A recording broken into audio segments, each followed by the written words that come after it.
uli sa Viva? Yan. Ganyan ka lang. Yung... Kasi di ba parang yung life, dapat movement, ganun, activity, naghahanap ka ng yung kukurot sa puso mo, o kaya yung mag-ano ng imahinasyon mo sa utak, yung gano'n. Eh, alam naman natin, Viva, very diverse yung mga ginagawa nila. Ang dami nilang ginagawa, horror, romance. So, sabi ko, panahon na para gumawa ko ng mga iba-iba ulit. Yeah, Pero syempre, gagawa pa rin talaga ako ng romance. Yeah, pero eto no, hindi lang kakatapos ang kontrata mo with Star Magic. Matagal ka nang walang contract with Star Magic. Yes, Oo. Kasi I heard, yun nga, pinag-iisipan mo na more than a year ago kung saan ka lilipat o marami kang choices, may mga options kang pinag-isipan, winay mo yung mga bagay-bagay, no? So, what made you decide na finally gusto kong bumalik sa Viva? Siyempre, anak naman din ako nila Boss VR, nila Boss Vic. So, something familiar. Yung, siyempre, gusto ko yung welcome na welcome pa rin ako. And nung nakausap ko naman sila, sobrang welcoming, sobrang warm. And ramdam ko pa rin yung love nila sa akin. So, yun yung deciding factor. Yeah. Before signing back with Viva, may mga pinag-usapan kayo na like Boss Vic, eto, kasi knowing nyo kilala kita na when it comes to projects, talagang nakatutok ka. Hindi ka yung basta na nire-represent ka na ng manager mo, ikaw gusto mo nalalaman, di ba? Gusto mo yung mga detalye. May mga bagay ka bang sinabi na, Boss Vic, Boss Veronique, gusto ko sana ganito ang maging takbo ng career ko. Gusto ko yung mga ganitong projects. May mga napag-usapan kayo? Wala naman. Pero kasi yung future ko naman with them, sinabi nila is i-build talaga nila na maganda. Kasi nga, marami rin silang mga leading ladies na pwedeng ma-partner din sa akin. So, yun lang naman na... Yeah. Okay. So wala pang ano? Wala pa. Pero may mga in-offer na rin sila sa akin na mga romance. Yes. So nagustuhan mo? Yes. Mga anong klase? Romance. Romance. Yeah. Tapos nagpipitch din ako kila Boss Vic ng mga gusto kong... Yun ang maganda, no? Very open talaga kasi sila. At saka hindi sila parang sa isang buwan, 100 pelikula yung ginagawa ng Viva. So, ang dami niyang platforms. Yes. Pero anong sabi ni Charlie, napag-usapan niyo na, finally, I'm coming home sa Viva?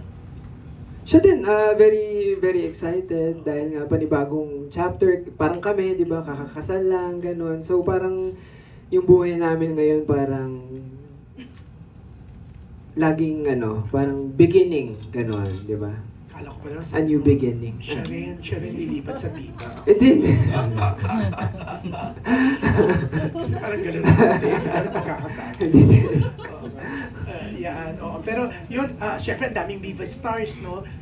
Syempre si Anis with Viva, kapartner mo na siya dito sa new serie mo sa ABS-CBN. Sino pa yung mga iba na posibleng maging kapareha mo? And posible rin bang gumawa kayo ni Charlie dito sa Viva? Sana, kung magkakaroon ng chance. Syempre, gusto ko makagawa kasama ng aking misis sa Viva. And yung ibang Viva stars, sino pa ang gusto mo? Well, nakasama ko na sila Colleen. Gusto ko makasama ulit si Nads, si Aa, syempre. Yan. Si Christine, no? Yeah, si Christine, oo. Sorry, oo nga, si Christine. Yan, so yun. Yes.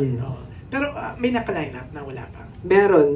Pero hindi ko alam kung pwede nang sabihin. Pwede sabihin. Yes. Pero yun, congratulations, no? We're so happy for you kasi you're always mabait naman talaga. Thank you. Yan. Congratulations Thank you. pagbabalik Viva mo. Yan, Miss PB Walker. Yan, na-miss ka namin. I missed you too. For 30 minutes. Yan. Okay, maraming salamat po, Sir June. Now moving on to ABS-CBN. Let's hear from Miss Ana Cerezo. Hi, Carlo. Congratulations. Actually, natanong na ni Tito Jun yung mga tatanong ko. Haba eh. Ano lang, Carlo, you mentioned, di ba, na meron kang parang you wanna do something new. Ano yung mga like napipitch mo like genres, yung horror ba, yung mga gusto mong i-try pang... Mga thriller eh. Thriller. Mga suspense thriller yung mga gusto ko. May napapanood ako ngayon, Dark Matter. Mga ganun. Sana kung sakali. Tsaka gusto ko makagawa ng mga ganung series.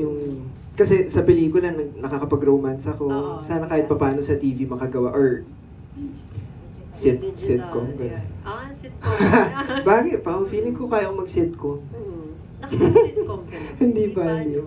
So parang yun na rin ba yung parang track mo ngayon is trying new things? Yes, Hindi mo pa nagagawa. Okay. Kasi 40 na ako, di ba? Hindi pa ako nakakapag-sit. Hindi mo na naman sa itsura. Thank you. Pero nakapag-comedy ka na. Oo, madami, oo. Oo, di ba? Mama Ay, di ba? Yeah. Direct one. Tapos ano naman, Carlo, how has also married life been for you? Like, nanibago ka ba? Or hindi naman? Wala namang difference? Nanibago kasi syempre kailangan lagi may kinoconsult si Mrs. bago ka makapag-desisyon sa mga bagay-bagay ngayon. So, dalawa na kami nagde-decide para sa buhay naming dalawa. Yung mga ganun lang naman kasimple. At saka yung pagka may mga konting away, ganyan, syempre kailangan yung pag-usapan ng maayos, yung ganun. Okay. Thank you, Carlo. Thank you, Anna. Okay, maraming salamat po. Now, moving on to Jojo Panaligan from Rider PH. Ito na lang. Congrats, Carlo. So, nabanggit mo kanina na nagko-consult ka kay Mrs. Mas bago siya sa'yo, diyamak sa industriya. Anong bagong outlook ang nakuha mo sa kanya when it comes to acting and when it comes to growing a career? Si Charlie kasi, yun nga, bata pa sa industriya, although medyo ano na siya, may edad, pero bago lang siya sa industriya. Pero yung fire niya, saka yung passion niya, parang umaapaw. So, nasasama din ako. So, yung passion ko sa pagtatrabaho, mas lumalaki, mas nag-widen. Yun yung binibigay niya sa akin. Kaya ang tawag ko nga sa kanya yung light. Kasi siya yung nagbibigay sa akin ng inspirasyon, ng fire, yung ganun. Nagkaroon ba ng time na dahil sa haba na nga ng tenure mo sa showbiz ay nagiging kampante ka? Feeling ko may ganun, oo, may ganun talaga. Mangyayari sa kahit ano naman sigurong profesyon, di ba? May parang, kaya ko pa ba? Kina-question mo, dinadoubt mo yung sarili mo, yung ganun. Pero at some point, hahanap ka nga yung kurot sa puso, yung makakapag-ano ng imahinasyon mo sa utak. So, ito yun. Ito yung napag-desisyonan ko. Dito ako dinala ng life. And tatanggapin ko to ng buong buo at ng masaya-masaya. Finally, anong pinaka-importanting goal ang sinet nyo, meaning you and Viva, now that you're reunited?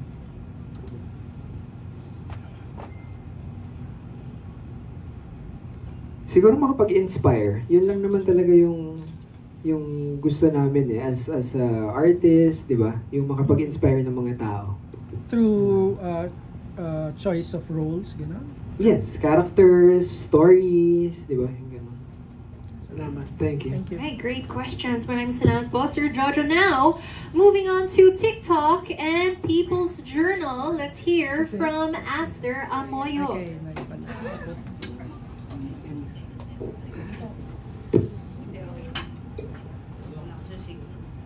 Hello, Carlo. Nakatuwa ka naman. And this time, ibang setting dahil nasa bakuran ka na ulit ng Viva. Kanina kasi, di ba, natanong ka kasi sa dinami-dami kasi ng mga nakatrabaho mo na over at Viva. Andiyan si Nadine, si Bella, di ba? Twice mo na nakatrabaho si Julia. Christine. Di ba? At iba pa. Sa dami ng mga stars at saka talents ng Viva, meron ka bang na pipisil, halimbawa given the choice, kung sino gusto mo makatrabaho? Aster, alam mo naman ako, hindi naman ako namimili, di ba? Sobrang mahal ko itong ginagawa ko, yung trabaho ko. So, kung sinong i-partner sa akin or kung sinong gusto nilang katrabaho ko, okay lang sa akin. Pero that's a very good attitude. Anyway, Hirap Carlo, ng buhay, kailangan. tsaka Kailangan kumain. napakasipag mo. Kanina nga, you're 39, turning 40 this year, di ba? Pero alam mo, napakabata mo pa rin tingnan. Anong sekreto meron ng isang Carlo Aquino? Ba't hanggang ngayon, parang hindi nagbabago ang itsura mo? Hindi ko alam, Tita Aster. Siguro exercise, beauty derm.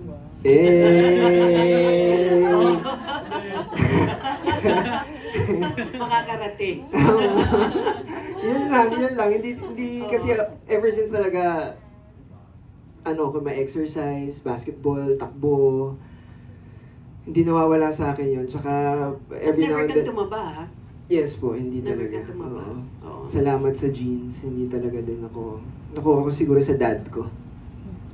June 9, mag-iisang taon na kayong married ni Charlie. Plano. Mag-work. Wala eh. Wala pang time kasi siya magsa-start na din siya. Dalawa yung gagawin niya. Tapos ako may ginagawa akong It's Okay. Tapos may ginagawa po akong pelikula. Tapos ngayon nga dahil na nandito na tayo sa Viva, I'm pretty sure gusto nila busy ako.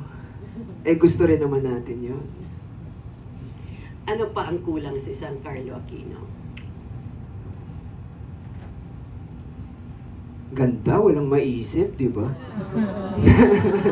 Hindi siguro yung binibigay lang ng buhay sa akin ngayon, nagpapasalamat lang ako, di ba? Kasi tinrabaho ko, di ba? Nagpasalamat din naman ako sa mga tumulong sa akin, and yun lang naman ako, Tita Aster, always thankful and always grateful. Lastly, are you open to work with your exes? Oh, opo naman. Pero we have to discuss that. Yung kay Mrs. As always, di ba? Hindi na ako pwede mag-decide. So, Ganon. yes. Pareho naman kayang professional na Yes, actors yes. eh. Opo. Pero syempre, kailangan natin ng kumuha ng visa. Okay. Napaka-good boy mo talaga. Masunurin. Oo, discoveries nyo sa isa't isa. Magmula nung magsama kayo bilang mag-asawa. Humihilig pala siya. Magagalit yun. Hindi, maalaga. Sobrang maalaga si April. Tapos tinatry niya akong lutuan. Yung mga ganun. Na sobrang na-appreciate ko yung mga small things na ganun. Tapos in the morning, pag ginagawa na akong kape, yung mga na-appreciate ko yung mga maliliit na bagay. Hindi. Is she close to your daughter? Yes. Talaga? Yes. Oo. And how close is your, yung bonding mo with your daughter? Kasi hindi naman siya nag-stay sa inyo. Well, every time po na pumupunta sa amin si Mithi, ayaw umuwi, gano'n. Sobrang, kasi pag nasa amin siya talagang full attention sa kanya. Kasi trabaho. So pagka kukuhanin po namin siya, sinisigurado ko na yung time namin is for her lang. Yan. When do you intend to have a baby with Charlie? Sana po soon, pero syempre hindi rin kami yung magde-decide noon. Siya pa rin yung magbibigay sa amin noon kung kailan yung tamang panahon, kung kailan na kami ready. So, waiting and praying. But ngayon siguro po mag-work muna kami kasi ang dami nakabinbin. Magaling ka kasing aktor. But anyway, congratulations and of course, welcome to Viva. Thank you po. And good luck to you. Thank you. Thank you. Thank you so much, Tita Aster. Great discussion we've got going on. So let's keep it going with, from the Philippine Star, we have Natalie Tomada. Over here. Hi, Carlo. Question ko, nakapag-honeymoon ka na ba? Hindi pa eh. Oo. Pero balak sana namin, siguro pagkatapos ng 2 series niya. ang haba no? 2 series, tapos may pelikula ako, may series pa ako. Sana, isasakto na rin sana namin kung aabot ng yung anniversary. Oo. Pero balak namin mag-Africa or Switzerland. Okay, yun yung plan. Yung mga lang namin, may gano'n ba? Oo na. One week. Ganun. Wala nga, minsan 4 days eh. Kasi halos dire-diretso ako ngayon. So yun, nag-Taiwan lang kami and Singapore. So nasa ano pa kayo? Honeymoon stage. Mhm. Honeymoon stage. Kamusta naman yung feeling na, alam mo yun, you have to ask permission pa. Ayun, ganun na. Hindi na single, may isa ka ng, you have another person to think of lagi in everything that you do. How is that? Ako, okay naman ako. Wala naman akong problema dun. Binibigay ko naman yun ng walang sama ng loob. At tinanggap ko na yun kasi nga mahal ko siya. So, kailangan ko talagang kumuha ng permiso sa... What did you discover ba about yourself as a partner, husband, na hindi mo na-realize na, pwede pala, I mean... Oh, mas sumahaba yung pasensya, yung ganyan. Kasi, pag magkasama na talaga kayo, marami ka nang madidiscover ng mga maliliit na bagay na sa akin din naman, hindi naman mawawala yun. Alam ko rin naman may mga pagkukulang ako. Pero syempre, dahil nga nagsupaan kayo, kailangan mong intindihin, o kaya pagka may nangyayari, kailangan mong mag-back off muna, magpalamig ka muna. So, para siyang chess eh, di ba? Papakiramdaman mo kung ano yung nararamdaman nung asawa mo. Ganun. Okay. Tapos, last question ko, Carlo, are you still eyeing for international mga projects? Kasi I know before muntik ka na mag-Squid Game, tapos may Japanese production ka na you were part of it last year. Yes, meron ng festival sa Chicago, ipapalabas yung Crosspoint. Sayang wala ako, nasa Lock-in ako, so hindi ako makakalipad ng Chicago. Oo. Meron tayong mga ina-eye na... Kung hindi, wala pa sa ngayon, pero kung may door na ganun, bakit sino naman ako para humindi, di ba? Sayang naman yun. At saka, pag may opportunity, katulad nitong binigay sa akin ng Viva, tatanggapin ko. Dadaan na nga lang sila sa Viva. Specific projects na we can see you next, aside from the series? Wala pa. Sa ngayon, wala pa. Yung kay Direk Adolf kasi nag-NDA pa ako eh. So, siya palang nababanggit ko, hindi pa ako pwede mabanggit ng kahit ano. Thank you, Carlo. Great. Okay, maraming salamat po. Moving on to Anong Ganap? Pakinggan natin si Erwin Ogawa. Hi Carlo, Erwin here. Okay, so forever nang tatak sa'yo yung line mo na sa bata-bata, di ba? Akala mo lang meron, pero wala. So kung may pagkasabihan kang tao ngayon, nung line na yun, kahit in a funny way, kanino mo pwedeng sabihin yung line na yun? Akala mo lang wala. Pero meron. Yes. Akala mo lang wala, pero meron. Sa mga... Huwag na, hayaan mo na. Fuel pa yung mga... Easy. Huwag na lang. Yun na yun. Okay, you've been in the business since the 90s. Ano nga sikreto ng longevity mo? Yeah. Grabe siya. Salamat naman. Salamat. Hindi siguro yung relationship, yung mga binibuild mo sa mga taong nakatrabaho mo along the way, wag mong kakalimutan na magpasalamat. Yung ganun, tsaka wag kang tatapak siguro ng tao. Or kung may nagawa ka mang ganun, humingi ka ng dispensa. Di ba? Ganun. Thank you. Welcome back to Viva. Great, thank you. Very well said. Next, from Marites University, ito sa aking harapan, si Miss Rose Garcia. Hello, Carlo. Sabay kami tumandaan. Ayun na nga, naloka ako. 40 ka na. Ano ba yun? Anyway, di ba, Carlo, parang kailan lang? Para naman tayong may nakaraan. Hindi, ano ba yung pagpaparang? Hindi. As in, super bagets pa lang yung mga yan noon. Yun. So, seeing you now, nakakatuwa, nakaka-proud lagi. Diba? But anyway, Carlo, excited ako dun sa sa teleserye nyo. Tapos na ba? Na-shoot? Tape? Hindi pa? Hindi pa eh. Nag-stop kami ng taping kasi si Miss Anne. Birthday. Busy eh. Oo eh. Hindi namin siya nakikita. So, nag-stop kami for 3 months. Talaga? Yeah. So, hindi pa kayo Pwede bang sabihin yun? Oh my God. Okay. So, hindi pa kayo nag-relasyon ulit? Hindi pa, oo. Oh. So, Inaantay namin na nakalakit yata si Miss Anne. Oo. So, mga ilang % pa lang ang nagagawa niyo? Almost done naman na. Okay. I believe. Oo. So, excited kami, lalo na ako doon sa role mo kasi napakaganda ng role mo dito. So, ikaw, kumbaga, ano to, nangangamoy, tumisigaw na to ng award, di pa man. Well, parang... Na-pressure. Oo, parang nilagyan mo akong pressure. Hindi, ano lang naman eh. Ginagawa ko siya nga to inspire. At saka para lang magkaroon ng knowledge yung mga tao na kasi may ano eh, di ba, kapag nasa spectrum, hindi alam ng ibang tao. So parang para lang malaman nila na kailangan mo intindihin yung mga ganito, yung mga ganyan, na hindi mo i-judge. So ayokong isipin yung award. Kasi kapag nakikita ko yung mga nasa spectrum, parang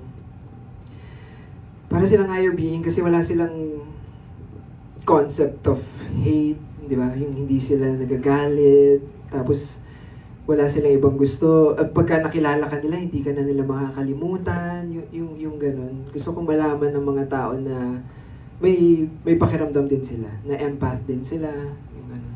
Is this your first time to work with Anne? Baler, 007 niya. Okay. Direct Mark Meili. So, Echo. hindi naman pala bago. Or Si Joshua. Joshua. Ayun. Tapos may second question. Second pa lang ba? Kasi di ba, galing ka talaga sa pagiging child star nga eh. Child star to teen star. So, pag nakikita mo ngayon yung mga henerasyon ngayon ng mga teen stars, ng mga ano, nakukumpara mo ba yung panahon ninyo? Sa tingin mo, sinong mas mababait, yung ngayon o yung kayo noon? Anong difference? Mahirap yung mga mababait. Anong difference? Nakukumpara ko? Hindi naman siguro. Ewan ko, mas malaki sila kumita ngayon. Oo, tsaka may cut-off na sila ngayon. Nung kami wala. Oo, yun na lang siguro, yung mga napapansin ko. Pero sa attitude, may mga iba naman na tama yung attitude. Pero syempre, may mga iba tayo napapansin na sana mas mahalin yung craft. Yung mga tao sa paligid, hindi lang yung mga direktor, kundi yung hanggang sa baba. Yung binibigay na respeto, sana pare-pareho, yung gano'n. So may mga nakikita ka talagang ganyan. May mga syempre, yung mga mangilan-ngilan. Okay. So, ayun. Kala ko magtatanong ka na ng pangalan. Ay, hirap! Nakihingi na pala ako ng blind item. Last na lang, Carlo, papunta ka na talaga. Yung sa tingin mo, yung career mo, yung more on ma-recognize internationally, yung mga ganon. Would you say? Project-wise din, may international factor na gano'n. Sana. Nandun ka na sa career mo na Papunta. ganyan. Sana. Siyempre. Hopefully, praying, gano'n. Hindi naman natin ako humihingi ng big role agad, yung bida ka agad, di ba? May proseso pa rin yan, natatanggapin natin yun, di ba? Okay lang din naman. Gaano ka ka-happy ngayon? Are you in the most happy place? Parang, Disney, gano'n. Pero syempre, alam din naman natin na umiikot yan, di ba? So, may mangyayari at mangyayari. Pero syempre, hindi muna natin pagdadasal yun kasi andun pa tayo eh, pataas tayo. Okay. Ito ang pinakamasaya mo, would you say? Yes. Okay, thank you, Carlo. Congrats. At saka parang, di ba, sinasabi ng mga yung nakaka-observe sa akin na iba daw yung aura ko towards other people, sa inyo, sa mga katrabaho. Kasi dati, aloof ako eh. Pag may press con, hindi ako, ngayon pag may press con, uupo ako, table, hindi pa nagsa-start, gano'n. Medyo madaldal ka ngayon. Ilang beses, di ba Ana? Ilang beses yan na interview ka namin na wala. Di ba pagkatapos ng presidential, wala na ako, ganun. So, siguro, nag-mature na, tsaka mas kilala ko na yung sarili ko. Di ba? Siguro. Tsaka yung point of view, siguro yung iba na. Positive na lang. May pasundot. Sabi mo kasi ngayon kaya alam mo na yung sarili mo. So for the longest time pala, hindi mo siya ganun kakilala. Hindi, at some point, mawawala ulit to. Di ba? Ganun naman yan. Journey yan eh. Habang buhay ka, magbabago yung lahat eh. So, continuous yan. Yung finding yourself, finding what inspires you. Di ba? Lagi naman ganun. It's a movement. Activity yung life eh. So, May malalim ka na rin po siya. Oo, may paganyan na. Okay.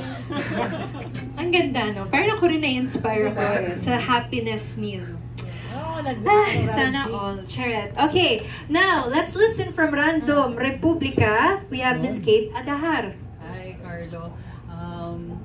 Nakita namin meron kang flowers for Mithi nung Valentine's Day. Anong feeling maging girl dad? Masarap. Minsan, mini-makeupan ako. Pero heartbreaking kapag hinahatid ko na siya o pag-uwi na siya.